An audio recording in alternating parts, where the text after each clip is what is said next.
परमेश्वर की वाणी में है कि मानुष जन्म पाए कह, जो नहीं रटे हरि नाम, जैसे कुआ जल बिना बनवाया क्या काम। अपने आत्माओं परमात्मा हमें बार बार आकर के यही समझाना चाहते हैं कि तुम मनुष्य जीवन प्राप्त करके इसमें प्राप्त सुविधाओं को प्राप्त करके आप भूल जाते हो परमात्मा को, क्योंकि ये जो भी पुण्य आपके पुण्य से ही आपको मानव शरीर प्राप्त है और आप ही की मलाई है पिछले जन्म की, पुण्य संस्कार हैं, उनको आप बर्बाद कर रहे हो। बहुत ही पुण्यकर्मी प्राणी को परमात्मा मानव शरीर देता है, उससे भी पुण्यकर्मी प्राणी मानव शरीर पाकर भी जो अत्यधिक पुण्यकर्मी प्राणी है उसको सत्संग मिलता है। तो मानव शरीर प्राप्त करके जो भक्ति नहीं करते हैं प्राणी, परमात्मा बताते हैं कबीर थोड़ा जीवना, कबीर थोड़ा जीवना ये मंडे बहुत मंडाने, सभी उबा पंथ सिर ये राव रंग सुल्तान। कबीर एक दिन ऐसा होएगा सबसे पड़े बिछो, राजा राणा राव रंग भाई सावधान क्यों न हो। उजड़ खेड़े ठेकरी ये गड़गड़ गए कुमारे, रावण जैसे चले गए वो लंका के सरदार। अब परमात्मा हमें याद दिलाते हैं कि तुम इस छोटे मोटे कोई व्यवसाय में को या कोई कोठी कार फैक्ट्री को प्राप्त करके परमात्मा से दूर हो जाते हो। उसके लिए बताते हैं कि कबीर जीना थोड़ा, बहुत ही कम समय है ये,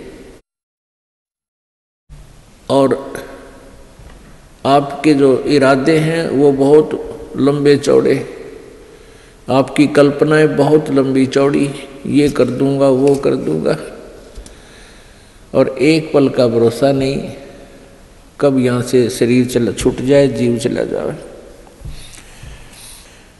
कबीर थोड़ा जीवना ये मंडे बहुत मंडाने, दूर तक के पता नहीं क्या क्या सोच बना रखी है, कल्पना कर रखी है, ये कर दूंगा वो कर दूंगा,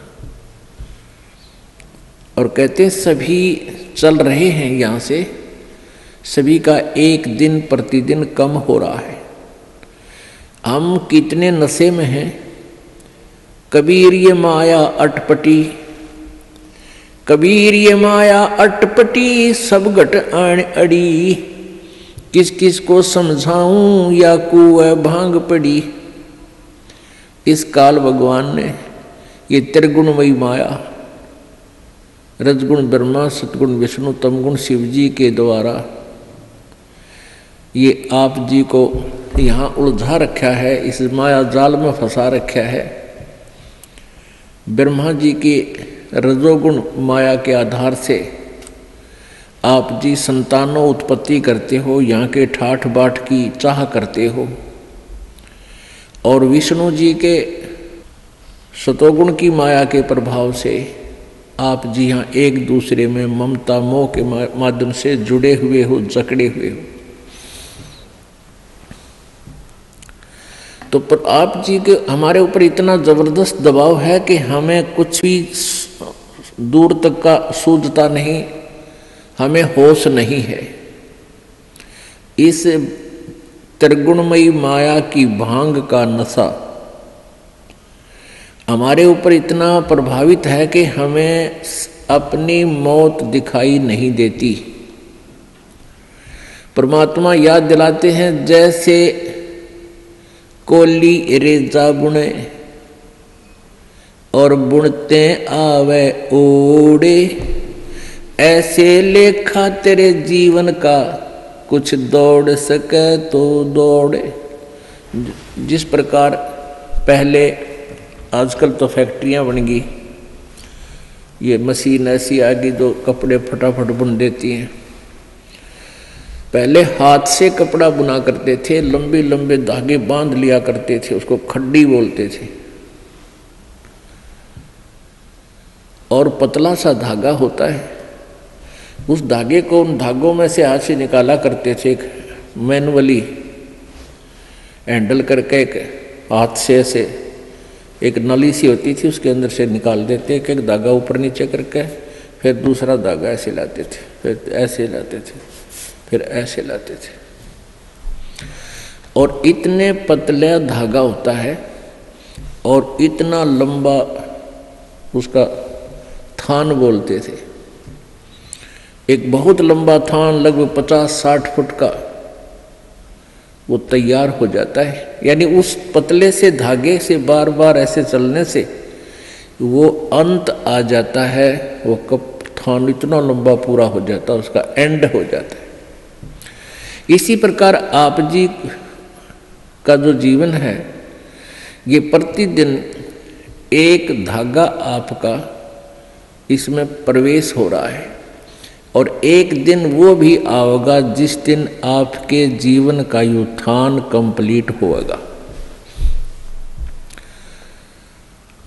कहते हैं हम प्रतिदिन एक कदम अपने मौत रूपी अजगर की तरफ बढ़ रहे हैं और वो हमें खाएगा और हमें डर नहीं। तो ऐसी हालत नशे वाले प्राणी की होती है, वो चाहे शेर के जा चिपके और वो सांप भी पकड़ ले, क्योंकि उसमें नशा है, उसको पता ही नहीं तू कर क्या रहा। तो इस नशे को कैसे हटाया जाएगा? ये सत्संग रूपी एंटीबायोटिक कैप्सूल खा के, फिर इनसे आपका जो त्रिगुणमयी माया के द्वारा प्रभाव आपके ऊपर हुआ है वो खत्म हो जाएगा, वो नाम मात्र सा रह जाएगा और धीरे धीरे आप अपने भविष्य की चिंता करने लगोगे। मौत बेसारी बावले अचरज किया कोने, तन माटी में मिल जाएगा जो आटे में लौने। परमात्मा कहते हैं तो मौत भूल गया, तने कितना बड़ा आश्चर्य कर रखा है। एक बार यक्ष ने युधिष्ठिर जी से प्रश्न किया था कि इस संसार में सबसे बड़ा आश्चर्य क्या है? युधिष्ठिर जी ने उत्तर दिया था कि सबसे बड़ा आश्चर्य ये है कि प्रतिदिन हम अन्य व्यक्तियों को मरते हुए देखते हैं और अपने नंबर की चिंता कती नहीं। यहाँ भगवान बंदी छोड़ कबीर साहिब जी कहते हैं कि मौत बेसारी बावड़े तन अचरज किया कौन, और ये तन माटी में मिल जाएगा जो आटे में लौण। आपका कितना सुंदर शरीर, जिसके लिए आप इस मानव शरीर को स्वस्थ रखने के लिए, इसके प्रोटेक्शन के लिए, इसको जीवित रखने के लिए हम सारा जीवन लगा देते हैं। यदि कोई व्यक्ति भयंकर रोग से ग्रस्त हो जाता है और उसके इलाज पर 1 लाख 2 लाख 3 रुपये लगने हों तो वो पैसे भी लगा देगा। अपनी कोई ज़मीन जायदाद भी बेचनी है उसको भी बेच देगा, क्योंकि ये इतना प्रिय है। और ये इस प्रिय शरीर से यदि तूने परमात्मा की भक्ति नहीं की, परमात्मा कहते हैं कबीर जी, आप जी ने यदि भक्ति नहीं की, परमात्मा की साधना नहीं की, तो आप जी का ये शरीर, इसका नाम और निशान नहीं मिलेगा। ये ऐसे मिल जाएगा पृथ्वी में जैसे आटे में नमक, दृष्टिगोचर नहीं होता। एक दिन ऐसा होएगा सबसे पड़े बिछो, राजा नैना रंक सब सावधान क्यों न हो। एक दिन ऐसा होगा आप जी को यहाँ सबको छोड़कर जाना पड़ेगा। ना आपका बेटा साथ चले, ना बेटी साथ चले, ना कार साथ चले, ना कोठी साथ चले। एक दिन ऐसा होगा सबसे पड़े बिछो। इसलिए परमात्मा कहते हैं राजा राणा रंग सब सावधान क्यों ना हो, यानी सावधान हो सतर्क हो, डरो परमात्मा से और उस मौत से आने वाले उस दिन को याद रखो। फिर बुराई नहीं कर सकते आप पाप नहीं कर सकते, आप भगवान की भक्ति को नागा नहीं कर सकते जब आपको मौत याद रहेगी। हमने सबसे पहले उसी वस्तु को भूला जो सदा याद रखनी चाहिए थी। कौन कौन सी? एक तो परमात्मा और दूसरे मृत्यु। उजड़ खेड़े ठीकरी ये गड़गड़ गए कुमारे, वो रावण श्रीखे चले गए वही लंका के सरदार। आप देखते हो जगह जगह कोई नगर उजड़ गया, उसको खेड़ा बोलते हैं। जो कोई गांव कहते हैं, गांव खराब गर्क हो गया था तो वहाँ छोटी छोटी ईंटें, बर्तन फूटे हुए मिट्टी के, उनके ठीकरे वो नजर आते हैं। तो परमात्मा याद दिलाते हैं कि ये उजड़ खेड़े ठीकरी, और वह भी आपकी तरह ठाठ से रहा करते थे, भगवान भूल गए थे। और गड़गड़ गए कुमार, रावण जैसे चले गए वो लंका के सरदार, आपकी तो औकात क्या है। ऊंचा दिखे धौलहरा ये मंडी चिति पोले, एक हरि के नाम बिना ये जम्मा रहेगा रोल। कहते हैं आप जी को ये काल आपकी रोल मार रहा है। रोल मारना आपको मूर्ख बना रहा है। अब बहुत बड़ा आलीशान कोठी बना ली, उसका खूब संगे मरमर ला दिया, उसके बढ़िया बढ़िया पत्थर लगा दिए, और इसने देख देख कर तू भगवान को भूल गया। ऊंचा दिखे धौलरा और मंडी चिति पोले,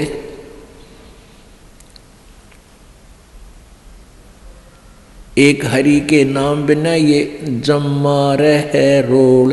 ये तेरी रोल मार रहा है, तुझे मूर्ख बना रहा है काल कि कितनी अच्छी कोठी है मेरे पास, ऐसी कार है, मेरे इतने पुत्र हैं, इतनी पुत्रियां हैं, वो ऐसे ऐसे बढ़िया सेट हो रहे हैं, और फिर नो प्रॉब्लम, या प्रॉब्लम आगे बहुत बड़ी होगी। जो आज भगवान नहीं बज रहे, गधा बनेगा प्रॉब्लम है प्रॉब्लम, कुत्ता बन गया प्रॉब्लम है प्रॉब्लम।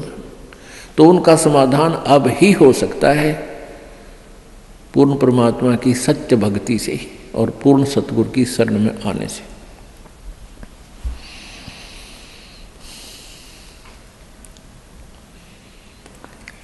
कबीरा देवल ढह पड़ा ये ईंट वही संघार,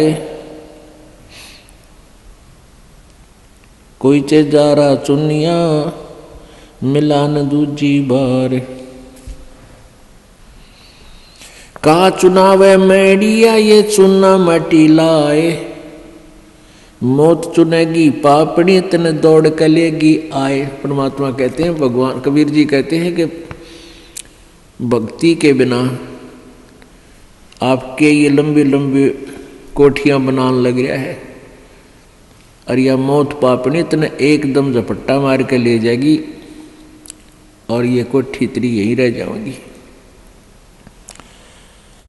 रोहतक के अंदर एक व्यक्ति सेठ, उसने काफ़ी स्थान बहुत अच्छी जगह पर परचेज किया।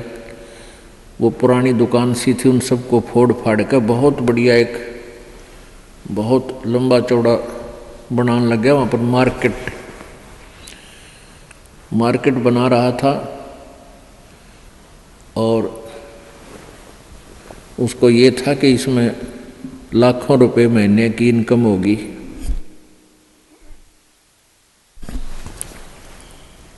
अब वो मार्केट तो बनी भी नहीं थी, वहाँ जो वर्कर काम करें थे उनको पेमेंट की, और वो वर्कर वहाँ बैठकर अपने पैसे पेमेंट को गिन रहे थे, संभाल रहे थे। और वहीं पर गर्मियों के दिन थे, उस सेठ ने वहीं पर नहाने के लिए एक पट नीचे ईंट सी बिछा रखी थी, और ठंडा पानी की वहाँ व्यवस्था थी। तराई के लिए नहाने लग गया। अब स्नान करके धोती बांधी थी, कुर्ता पैर नहीं पाया, एकदम गिर गया। और गिर गया कि मर लिया, खड़ा खड़ा, उसका समय पूरा हो चुका था, वो एकदम समाप्त हो गया वहीं पर। तो यहाँ परमात्मा याद दिलाते हैं, कहाँ चुनाव है मेंढिया, मेंढिया मतलब बड़े बड़े कोठियाँ, और चूना माटी ला, और मौत चुनेगी पापी, तने दौड़ के लेगी आ।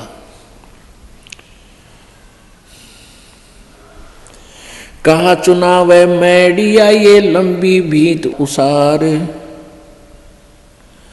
घर तो 3.5 हाथ भाई घना तो 4.25। होए परमात्मा कहते हैं कि क्यों लंबी लंबी कोठियाँ, एक कोठी में 6 कमरे, फिर डबल सटोरी, फिर ट्रिपल सटोरी। परमात्मा कहते हैं तूने एक ही चारपाई पर सोना है, और वह एक कमरे की एक कोण में डलेगी, बाकी का सारा तेरा बनाया हुआ वो मकड़ी वाला जाल खाली पड़ा रहेगा। तो परमात्मा कहते हैं घर तो 3.5 हाथ और घना तो 4.25।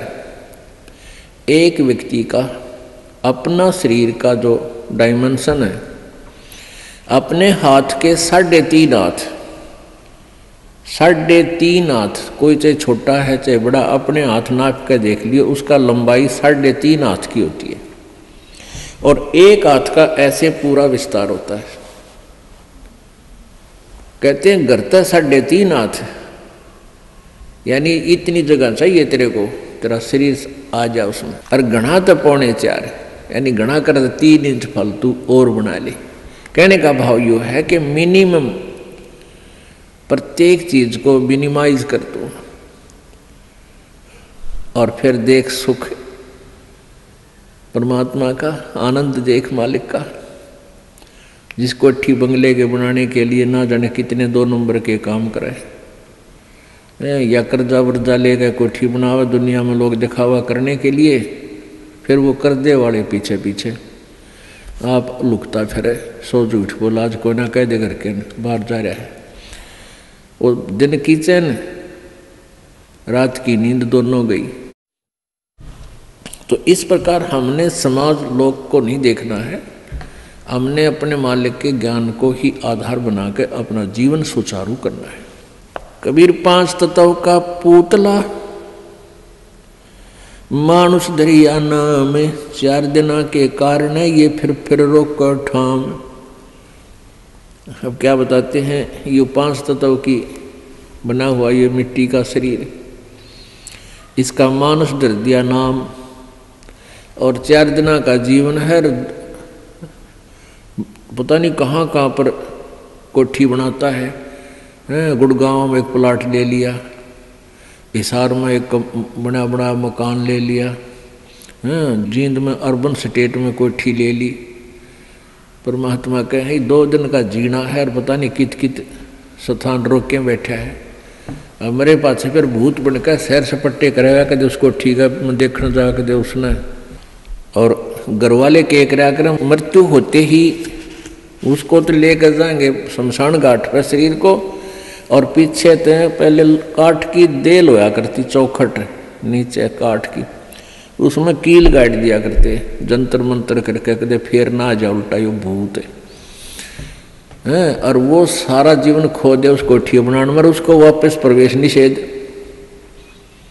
देखिए बूंदी बन रही हमारे साथ, क्योंकि हमें ज्ञान नहीं मिला, हमें तत्वदर्शी संत नहीं मिले जो यहाँ से हृदय हटा दे।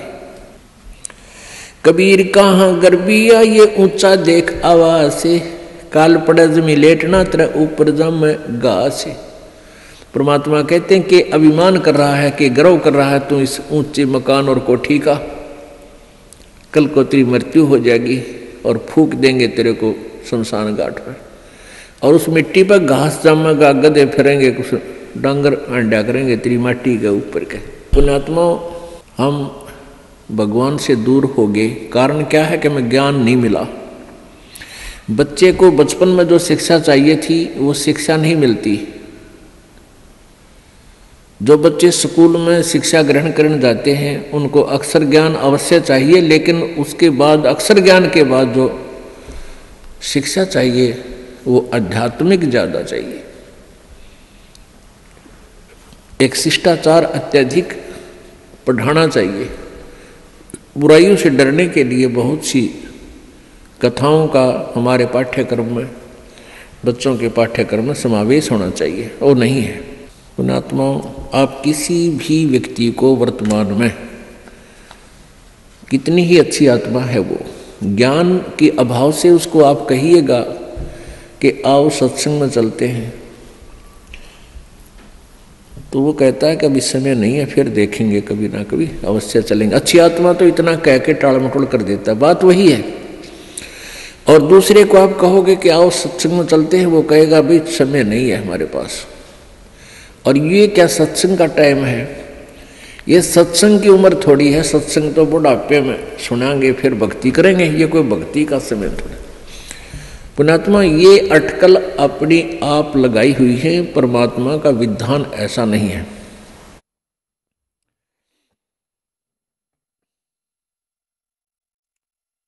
अब परमात्मा क्या बताते हैं? कबीर कहाँ गर्भियो ये काल गह करके से, न जाने कित मारेगा यो के घर के परदेश।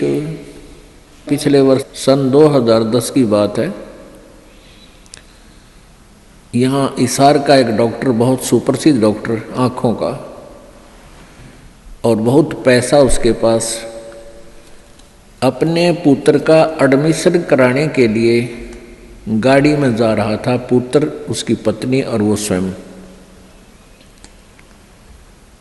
और रास्ते में दुर्घटनाग्रस्त हो गए, तीनों की मृत्यु होगी। आज शेष बचे हुए कोई भी उस परिवार के सदस्य से आप जाकर कहिए कि आओ सत्संग में चलते हैं, वो भी कहेंगे समय नहीं है हमारे पास।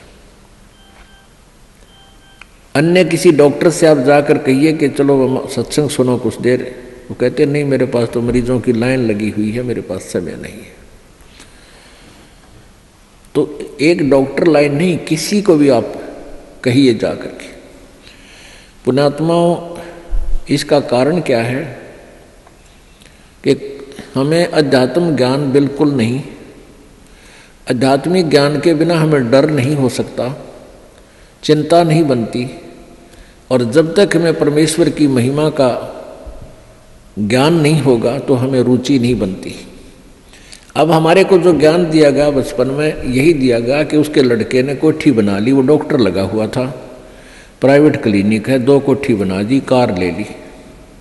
अब जितने भी बच्चे डॉक्टरी कर रहे हैं, ट्रेनिंग कर रहे हैं, उनका मूल उद्देश्य, टारगेट यही हो जाता है, मैं कोठी बनाऊं और कार दूं।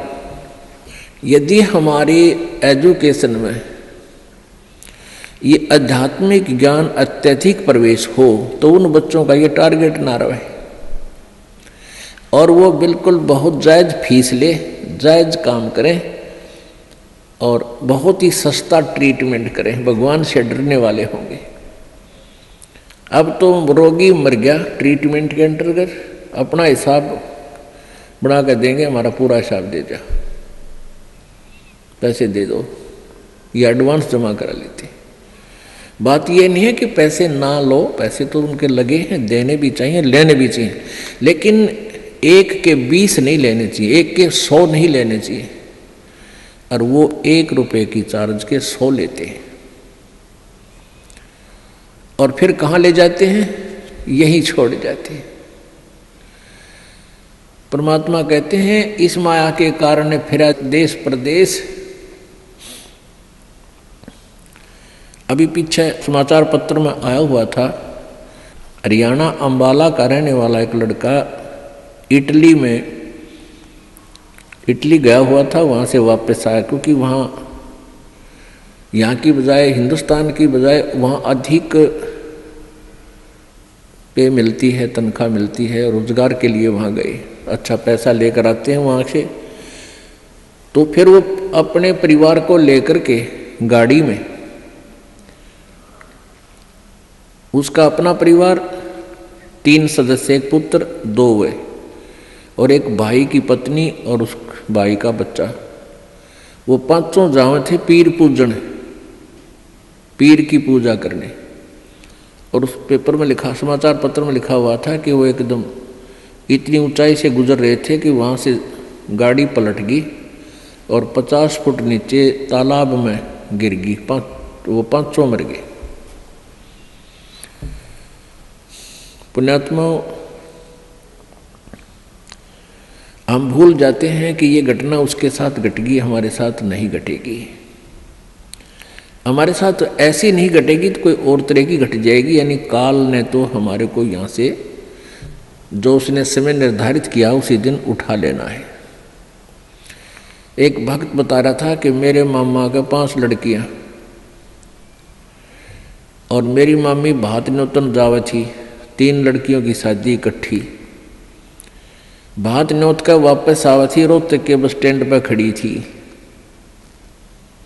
अब जिसकी 3 बेटियों की शादी, उसको किस प्रकार की चिंताएं कहाँ से विचार व्यक्त कर सोचती रहती है। बस स्टैंड पर खड़ी थी बस की इंतजार में, और एक बस बैक होकर अपने स्थान पर लगे थी, वह थोड़ी सी टेढ़ी होगी। पीछे एक पोल खड़े थे, पुराने बस स्टैंड की बात है। पोल उस खंबे बीच और बस बीच आ गई एकदम। उसने उसको जानने को नहीं, तू कहाँ खड़ी है, गाड़ी आन लग रही है तेरे बैक में, आगे। आध घंटे में वही तड़प कर मर गई। पुण्य आत्माओं कहते हैं, और बात तेरा काम नहीं आवे, संतों शरण लाग रे, और केसो व गफलत में बंदे जाग जाग न जागे। इस तन सराय में जीव मुसाफिर करता रहे दिमाग रे। इस तन रूपी शरीर में, तन रूपी सराय में ये प्राणी ना जाने के सोच उठाए रहता है, ध्यान रखता, और तरह की बातों में विचार रखता है। और रात बसेरा कर ले डेरा, तू चले सवेरा त्याग रे। हमारा जो शरीर है, अब इस सराय रूपी शरीर में हम सारी एक रात काटने के लिए विराजमान हैं, और सवेरा उस समय होगा जब आपकी मृत्यु हो जाएगी, फिर सुबह हो जाएगी, फिर चलो चलो होगा यहाँ से। तो इस पूरे जीवन को एक रात्रि बताया है और मृत्यु को आपकी सवेरा बताया है। इन सब बातों को याद करके आप जी ने परमात्मा में रुचि बढ़ानी है। कबीर परमेश्वर जी यही बताने के लिए आए थे, और इस सच्चाई से परिचित होकर ही हम भगवान से डरेंगे और भक्ति करेंगे, बुराइयों से भी बचेंगे।